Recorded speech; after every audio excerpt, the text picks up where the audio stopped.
Either way, we move on to the main event of the evening. Volta versus Ilja Dragunov for the NXT UK Championship. Volta has been champion since April of 2019. That's about what?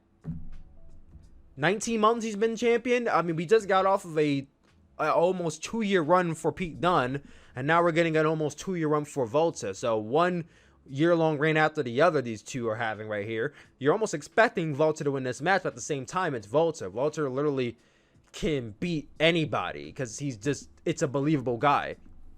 I said this on stream and I'll say this again. Volta has this stigma to him. He has this, just the way he stands, the way he carries himself, the confidence. He doesn't look buff, but he's tall. He has that, almost like that dad bod. He looks like a man. He looks like not an average guy. He looks like a manly man. He looks like a guy who go in there and mess you up. And when he gets in the ring and he doesn't have to do some F10s or anything impressive, this dude literally uses his own body as his weapon.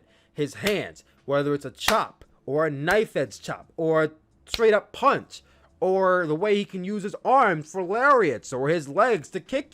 Like, that's what I love about Walter, is that he does not need to do anything overly impressive. The way he's able to just use his own body as a mechanism to brutalize and beat you down. That's what I think people love Walter for. And we saw that in here with Ilja Dragunov. And Ilja Dragunov, I've been touting this guy out for the last 2 years because that's when I discovered him. This guy is above all one of, if not the best seller in WWE.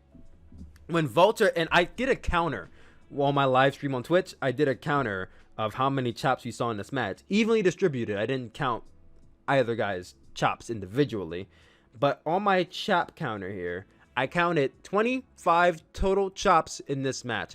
By the end, both men's chests look brutal, but Ilja Dragunov, you could literally see the scarring of the tissue on his chest because Volta was lighting his chest up. And that's also the thing about Volta, is that since he's big and bigger than Ilja is more shredded, but he's bigger than Ilja.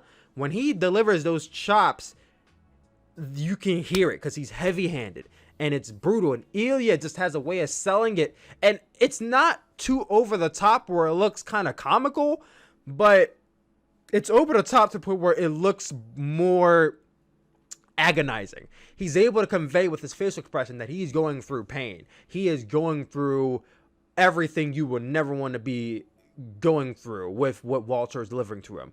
And the psychology in here was just outstanding. Walter would do a chop and Ilja would, and we talk about fighting spirit a lot in Japan. I'm jumping around a lot here, I know, I'm sorry. We talk about fighting spirit a lot in Japan, and I feel like people associate fighting spirit with no selling.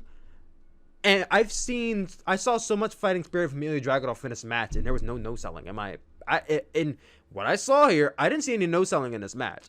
And Ilja Dragunov showed a lot of fighting spirit, just from the kickouts, from the way he was able to withstand all the pain he was going through, or bounce back with a lariat of some sort, and the takedowns. And I wish I could go through this match and tell you every spot blow by blow, but and that's another thing about this match, is that Volta versus Tyler Bate last year was above all one of the greatest matches of the year. I think I listed it number 3 in my top 10 list of greatest matches of 2019.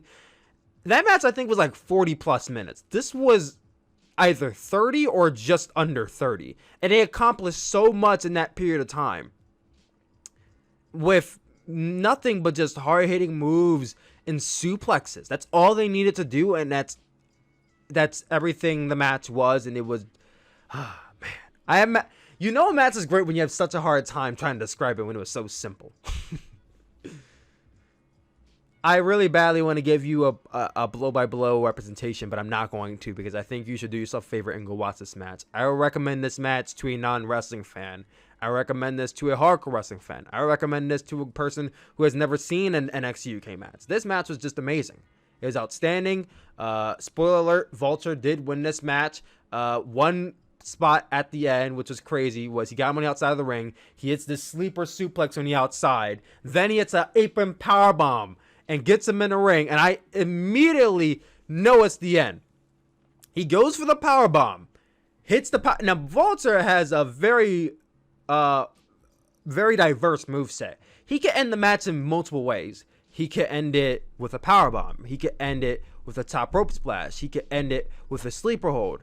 He can end it with a various amount of different versions of moves he can hit on you, and he can end the match. But he hits the apron powerbomb, and then he follows up with the powerbomb. I'm like, it's over. That's the end of the match. And Ilja kicks out, and I'm like, what is going on? So then he goes for a top rope splash, and I'm like, well, that's definitely the end of the match. 1, 2, and with a weak kick out, Ilja kicks out. And I remember I lost it on stream. I'm like, what the hell? He kicked out of the splash? Oh, he's going for that top rope splash. Yep. It's over. Taking his time, though. We might get out of the way. Yep, it's over. 1, 2. What? What? He kicked out of that, too? My God. Holy shit, he's still going. Oh, how? I don't know how. What the hell? I for sure thought that was the end of the match. Yo, I was losing my shit because I'm like, Ilja's still in this. He's got to win this. He's got to win this. But then he locked in the sleeper hold, and Ilja's struggling. He's struggling, and the blood is coming out of his mouth. And I love selling from Ilja because I don't know if maybe he bit his tongue during the match, but he's bleeding from the mouth. And he's doing little splurts, and he's spitting blood out. Kind of like, oh, it's internal bleeding or something. And just the way his body just goes stiff and limber, and the referee calls for the bell. It's like, oh my God, is Ilja actually hurt? But the Walter won, and oh my God, it was perfect. I loved it. I would give this match 10 out of 10. I don't give matches 10 out of 10 often, but God damn it, this match easily, if it was given 5-star by Dave Meltzer, I would entirely agree. This was easily one of the greatest matches I've seen from NXT, from NXT UK, from WWE. I can't say enough great things about this match.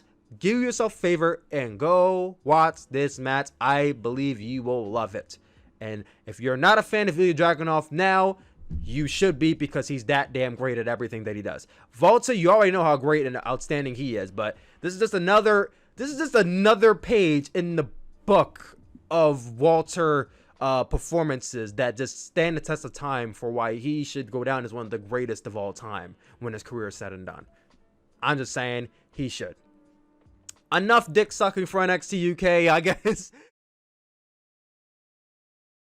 And that is the end of the video. Thank you all for watching this little snippet from an NXT UK review that is up on my Patreon right now, patreon.com/TylerMask. We got 3 tiers going on. The NXT UK review will be on the $5 and $10 tier, but the $1 tier gets you access to exclusive NJPW content. And with World Tag League and Best of Super Juniors coming up, there might be something to look into. I don't know. I would myself. Also, don't forget to go to my Twitter handle at TylerWinsYT. Give me a follow there. Go to YouTube. Go to my YouTube channel, Tyler Mask. Type in the search bar and then hit that subscribe button. Then hover over to Twitch, twitch.tv/TylerSuplex, and follow me there. Or subscribe. Either one or both. And that's all I gotta say. You guys have a good day. Peace.